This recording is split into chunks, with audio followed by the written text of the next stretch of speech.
Vijayanagara channel ವೀಕ್ಷಕರಿಗೆ ನಮಸ್ಕಾರ. ವಿಜಯನಗರ ವಾರ್ತೆಗಳಿಗೆ ಸ್ವಾಗತ. ಮುಖ್ಯಾಂಶಗಳು: ಅನಂತಶಯನ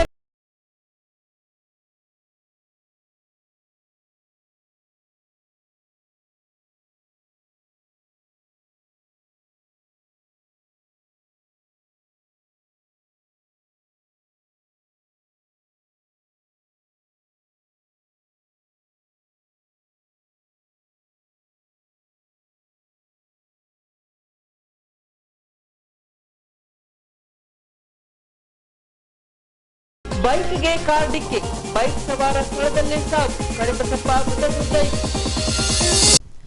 ಈಗ ವಾರ್ತೆಗಳ ವಿವರ. ಅನಂತಶಯನಗುಡಿ ರೈಲ್ವೆ ಗೇಟ್ ಬಳಿ ಫ್ಲೈಓವರ್ ಬ್ರಿಡ್ಜ್ ಅನ್ನು ನಿರ್ಮಿಸಲಾಗುತ್ತಿದೆ. ಕಾಮಗಾರಿಯನ್ನ ಈಗಾಗಲೇ ಪ್ರಾರಂಭಿಸಲಾಗಿದ್ದು, ಕೆಎಸ್ಆರ್ಟಿಸಿ ಬಸ್ಗಳ ಸಂಚಾರ ಮಾರ್ಗವನ್ನ ದಿನಾಂಕ 21ರಿಂದಲೇ ಬದಲಿಸಲಾಗಿದೆ. ಹೌದು, ಸುಗಮ ಸಂಚಾರದ ನಿಮಿತ್ತ ಅನಂತಶಯನಗುಡಿ ರೈಲ್ವೆ ಗೇಟ್ ಬಳಿ ಮೇಲ್ಸೇತುವೆಯನ್ನ ನಿರ್ಮಿಸಲಾಗುತ್ತಿದೆ. ಈಗಾಗಲೇ ಕಾಮಗಾರಿ ಪ್ರಗತಿಯಲ್ಲಿದ್ದು, ಅನಂತಶಯನಗುಡಿ ಮೂಲಕ ಸಂಚರಿಸುವ ಕೆಎಸ್ಆರ್ಟಿಸಿ ಬಸ್ಗಳ ಮಾರ್ಗವನ್ನ ಬದಲಿಸಲಾಗಿದೆ. ಪರ್ಯಾಯವಾಗಿ ಬಳ್ಳಾರಿ ರಸ್ತೆ, ಕಾರಿಗನೂರು, ಪಿಕೆಹಳ್ಳಿ, ಕನ್ನಡ ವಿಶ್ವವಿದ್ಯಾಲಯ ಮೂಲಕ ಕಮಲಾಪುರ ತಲುಪಬೇಕಿದೆ. ಅದೇ ರೀತಿ ಇದೇ ಮಾರ್ಗದ ಮೂಲಕ ಮರಳಿ ಹೊಸಪೇಟೆ ನಗರವನ್ನ ಪ್ರವೇಶಿಸಬೇಕು. ತಾತ್ಕಾಲಿಕವಾಗಿ ಮಾರ್ಗವನ್ನ ಬದಲಿಸಲಾಗಿದ್ದು, ಸಾರ್ವಜನಿಕ ಪ್ರಯಾಣಿಕರು ಎಂದಿನಂತೆ ಸಹಕರಿಸಬೇಕೆಂದು ಕೆಎಸ್ಆರ್ಟಿಸಿ ಹಿರಿಯ ವಿಭಾಗೀಯ ನಿಯಂತ್ರಣಾಧಿಕಾರಿಗಳು ಪ್ರಕಟಣೆ ಹೊರಡಿಸಿದ್ದಾರೆ. ಬಲಿಜ ಸಮಾಜದ ಮುಖಂಡರಾದ ಪ್ರದೀಪ್ ಈಶ್ವರ್ ಅವರು ಚಿಕ್ಕಬಳ್ಳಾಪುರ ಕ್ಷೇತ್ರದಿಂದ ಶಾಸಕರಾಗಿ ಆರಿಸಿ ಬಂದಿದ್ದಾರೆ. ಹೀಗೆ ಸಾಮಾಜಿಕ ನ್ಯಾಯದ ಅಡಿಯಲ್ಲಿ ಪ್ರದೀಪ್ ಈಶ್ವರ್ ಅವರಿಗೆ ಸಂಪುಟದಲ್ಲಿ ಸಚಿವ ಸ್ಥಾನ ನೀಡಬೇಕೆಂದು ಬಲಿಜ ಸಮಾಜವು ರಾಜ್ಯ ಸರ್ಕಾರಕ್ಕೆ ಆಗ್ರಹಿಸಿದೆ. ಈ ಅಂಶಕ್ಕೆ ಸಂಬಂಧಿಸಿದಂತೆ ದಿನಾಂಕ 21ರಂದು ಸ್ಥಳೀಯ ಪತ್ರಿಕಾ ಭವನದಲ್ಲಿ ವಿಜಯನಗರ ಜಿಲ್ಲಾ ಬಲಿಜ ಸಂಘದಿಂದ ಸುದ್ದಿಗೋಷ್ಠಿಯನ್ನ ಹಮ್ಮಿಕೊಳ್ಳಲಾಗಿತ್ತು. ಈ ವೇಳೆ ಬಲಿಜ ಸಂಘದ ಜಿಲ್ಲಾಧ್ಯಕ್ಷ ಜೆಎನ್ ಕಾಳಿದಾಸ್ ರವರು ಮಾಧ್ಯಮ ಮಿತ್ರರೊಂದಿಗೆ ಮಾತನಾಡಿ, ಮಾಜಿ ಆರೋಗ್ಯ ಸಚಿವ ಡಾ ಸುಧಾಕರ್ ವಿರುದ್ಧ ಜಯಶಾಲಿಗಳಾಗಿರುವ ಪ್ರದೀಪ್ ಈಶ್ವರ್ ಅವರಿಗೆ ಸಂಪುಟದಲ್ಲಿ ಸಚಿವ ಸ್ಥಾನ ನೀಡಬೇಕೆಂದು ರಾಜ್ಯದ ಬಲಿಜ ಸಮುದಾಯವು ಕೆಪಿಸಿಸಿ ಅಧ್ಯಕ್ಷರಿಗೆ ಹಾಗೂ ಮುಖ್ಯಮಂತ್ರಿ ಸಿದ್ದರಾಮಯ್ಯನವರಿಗೆ ಮನವಿ ರವಾನಿಸಲಾಗುತ್ತಿದೆ ಎಂದು ತಿಳಿಸಿದರು. ವಿಜಯನಗರ ಜಿಲ್ಲಾ ಬಲಿಜ ಸಂಘ ಇವತ್ತು ಚಿಕ್ಕಬಳ್ಳಾಪುರ ಈಗ ನೂತನವಾಗಿ MLA ಆಗಿರುವಂಥ ಪ್ರದೀಪ್ ಈಶ್ವರ್ ಅವರು ಬಲಿಜ ಸಮುದಾಯಕ್ಕೆ ಸೇರಿರುತ್ತಾರೆ. ಹಾಗಾಗಿ ವಿಜಯನಗರ ಜಿಲ್ಲಾ ಬಲಿಜ ಸಮುದಾಯದವರೆಲ್ಲರೂ ಏನಿವತ್ತು ಸಿದ್ದರಾಮಯ್ಯ ಅವರ ಸರ್ಕಾರದಲ್ಲಿ ಅವ್ರಿಗೂ ಒಂದು ಸಚಿವ ಸ್ಥಾನ ಕೊಟ್ಟರೆ ಇಡೀ ಬಲಿಜ ಸಮುದಾಯದ ಗೌರವ ಉಳಿಸುವಂಥ ಒಂದು ಲೆಕ್ಕ ಆಗುತ್ತೆ ಅಂಥೇಳಿ ನಾವು ಈ ಲೆಟ್ರನ್ನು ಇವಾಗ KPCC ಅಧ್ಯಕ್ಷರು ಕಳಿಸುವಂಥದ್ದಾಗುತ್ತದೆ. ಹಾಗಾಗಿ ನಮ್ಮ ಇಡೀ ಸಮುದಾಯ, ಇಡೀ ಜಿಲ್ಲೆ ಕಡೆಯಿಂದ ಒತ್ತಾಯ. ಹಾಗಾಗಿ ಇದನ್ನು ಅವರು ಸ್ವೀಕಾರ ಮಾಡಿ ಕರೆಕ್ಟಾದಂಥ ಒಂದು ಸ್ಥಾನಮಾನ ಕಲ್ಪಿಸಿ ಕೊಡಬೇಕಂತೇಳಿ ನಾವು KPCC ಅಧ್ಯಕ್ಷರು ಹಾಗೂ ಸಿದ್ದರಾಮಯ್ಯ ಅವರಿಗೆ ಪ್ರಾರ್ಥನೆ ಮಾಡ್ತಿದ್ದೀವಿ. ಹೊಸಪೇಟೆ ನಗರಸಭಾ ವ್ಯಾಪ್ತಿಗೆ ಬರುವ 34ನೇ ವಾರ್ಡ್ ಹರಿಜನಕೇರಿಯಲ್ಲಿ ಮೈಲಾರ ಲಿಂಗೇಶ್ವರ ದೇವಸ್ಥಾನವನ್ನ ನಿರ್ಮಿಸಲಾಗಿದೆ. ಈ ಭಾಗವಾಗಿ ಲಿಂಗವನ್ನ ಪ್ರತಿಷ್ಠಾಪಿಸಲಾಗುತ್ತಿದ್ದು, ಮೆರವಣಿಗೆ ಮೂಲಕ ಲಿಂಗವನ್ನ ದೇಗುಲಕ್ಕೆ ಸಾಗಿಸಿ ತರಲಾಯಿತು. ಹೌದು, ಸಿಂಗರಿಸಿದ ವಾಹನದಲ್ಲಿ ಲಿಂಗವನ್ನಿರಿಸಿ ಸಕಲ ವಾದ್ಯಗೋಷ್ಠಿಗಳೊಂದಿಗೆ ನಗರದ ಪ್ರಮುಖ ರಸ್ತೆಗಳಲ್ಲಿ ಮೆರವಣಿಗೆ ನಡೆಸಲಾಯಿತು. ಈ ವೇಳೆ ಪೂರ್ಣ ಕುಂಭ ಹೊತ್ತ ಮಹಿಳೆಯರು ಮೆರವಣಿಗೆಗೆ ಮೆರುಗು ತಂದರು.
ಇನ್ನು ದಿನಾಂಕ 22ರಂದು ಲಿಂಗ ಪ್ರತಿಷ್ಠಾಪನೆ ಮಾಡಲಾಗುತ್ತಿದ್ದು ಭಕ್ತರು ಹೆಚ್ಚಿನ ಸಂಖ್ಯೆಯಲ್ಲಿ ಆಗಮಿಸಿ ಮೈಲಾರಲಿಂಗೇಶ್ವರ ಸ್ವಾಮಿಯ ಕೃಪೆಗೆ ಪಾತ್ರರಾಗುವಂತೆ ಈ ಭಾಗದ ಮುಖಂಡರು ತಿಳಿಸಿದ್ದಾರೆ.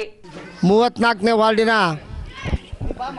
ಹರಿಜನ ಕೇರಿಯ ಎಲ್ಲ ದೈವಸ್ಥರು, ಯುವಕರು, ಮಹಿಳೆಯರು ಮತ್ತು ಮಕ್ಕಳು ಇವತ್ತು ನಮ್ಮ ಕೇರಿಯಲ್ಲಿ ಮೈಲಾರಲಿಂಗೇಶ್ವರನ ದೇವಸ್ಥಾನದ ಲಿಂಗ ಪ್ರತಿಷ್ಠಾಪನೆಗಾಗಿ ಲಿಂಗವನ್ನು ಮೆರವಣಿಗೆ ಮುಖಾಂತರ ತೆಗೆದುಕೊಂಡು ಬಂದು ಇವತ್ತು ಕೇರಿಯ ಮೈಲಾರಲಿಂಗೇಶ್ವರನ ದೇವಸ್ಥಾನದಲ್ಲಿ ಪ್ರತಿಷ್ಠಾಪನೆ ಮಾಡಲು ಎಲ್ಲ ದೈವ ಸಮಕ್ಷಮದ ಕೇರಿ ಎಲ್ಲರ ಮುಖಾಂತರ ಇವತ್ತು ತೀರ್ಮಾನ ಮಾಡಿ ಇವತ್ತು ಆ ಲಿಂಗ ಪ್ರತಿಷ್ಠಾಪನೆಗಾಗಿ ಲಿಂಗವನ್ನು ತೆಗೆದುಕೊಂಡು ಬಂದಿದ್ದೇವೆ.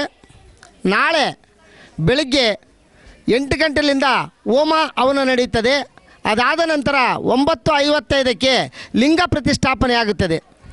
ಈ ಲಿಂಗ ಪ್ರತಿಷ್ಠಾಪನೆಗೆ ನಮ್ಮ ಕೇರಿಯಲ್ಲಿರ್ತಕ್ಕಂಥ ಸರ್ವ ಭಕ್ತರು ಮತ್ತು ಬೇರೆ ಎಲ್ಲ ಸಾರ್ವಜನಿಕರು ಈ ಒಂದು ಪ್ರತಿಷ್ಠಾಪನೆಯ ಕಾರ್ಯಕ್ರಮದಲ್ಲಿ ಎಲ್ಲರೂ ಭಾಗವಹಿಸಿ ಭಗವಂತನ ಮೈಲಾರಲಿಂಗೇಶ್ವರನ ಒಂದು ಆಶೀರ್ವಾದ ಕೃಪೆಗೆ ಪಾತ್ರರಾಗಬೇಕಂತ ಕೇಳಿಕೊಳ್ಳುತ್ತಾ ಮತ್ತು ತದನಂತರ ನಾಳೆ ಕೇರಿಯಲ್ಲಿ ಊಟದ ವ್ಯವಸ್ಥೆ ಸಹಿತ ಇರುತ್ತದೆ.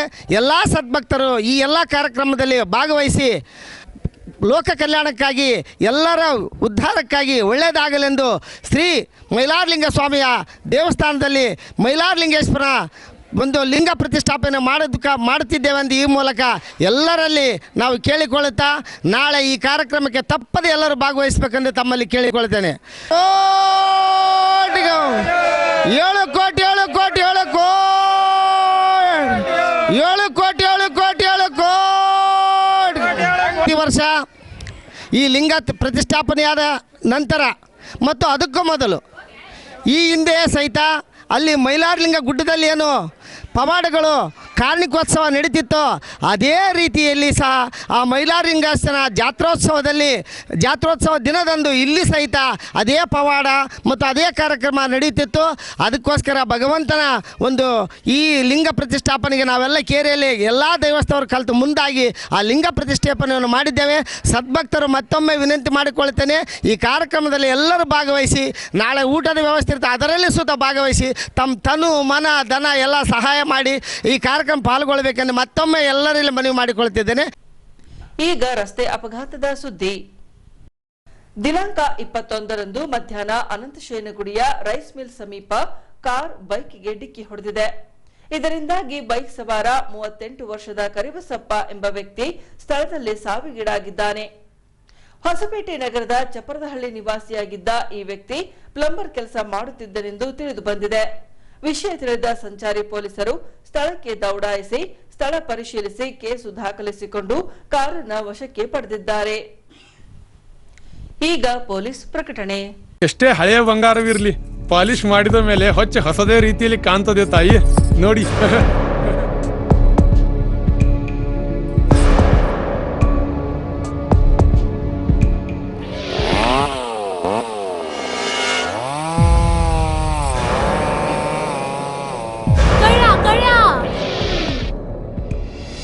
ತಾಯಿ, ನಿಮ್ ಮೈ ಮೇಲೆ ಅದು ಹೊಲಸು ಬಿದ್ದಿದೆ.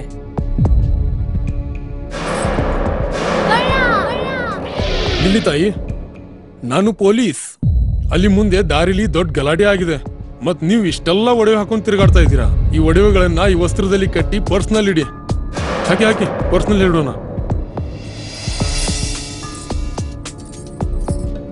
ಅಲ್ಲೇ ಮುಂದ್ಗಡೆ ಆಗಿದೆ.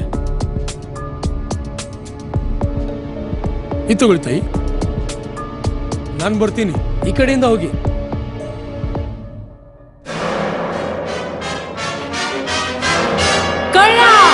ಇಂತಹ ಮೋಸದ ಸಂಗತಿ ನಿಮಗೂ ನಡೆಯಬಹುದು. ತಮ್ಮ ಬೆಲೆ ಬಾಳುವ ಒಡವೆ ಆಭರಣ ವಸ್ತುಗಳನ್ನು ಎಚ್ಚರಿಕೆಯಿಂದ ಕಾಪಾಡಿ. ಯಾವುದೇ ಮಾತುಗಳಿಗೆ ಮರುಳಾಗಬೇಡಿ. ಸಂಶಯಾಸ್ಪದ ರೀತಿಯಲ್ಲಿ ಯಾರಾದರೂ ಕಂಡು ಬಂದರೆ ಸಮೀಪದ ಪೊಲೀಸ್ ಠಾಣೆಯನ್ನು ಸಂಪರ್ಕಿಸಿರಿ. ಈಗ ಕೊನೆಯಲ್ಲಿ ಮತ್ತೊಮ್ಮೆ ವಾರ್ತೆಗಳ ಮುಖ್ಯಾಂಶಗಳು.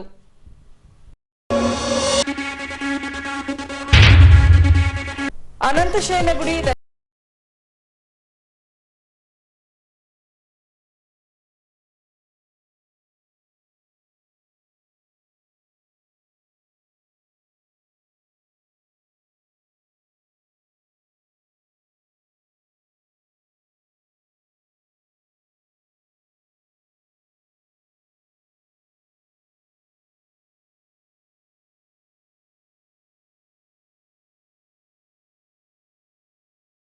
ಡಿಕ್ಕಿ, ಬೈಕ್ ಸವಾರ ಸ್ಥಳದಲ್ಲೇ ಸಾವು, ಕರಿಬಸಪ್ಪ ಮೃತಗುಂಡ.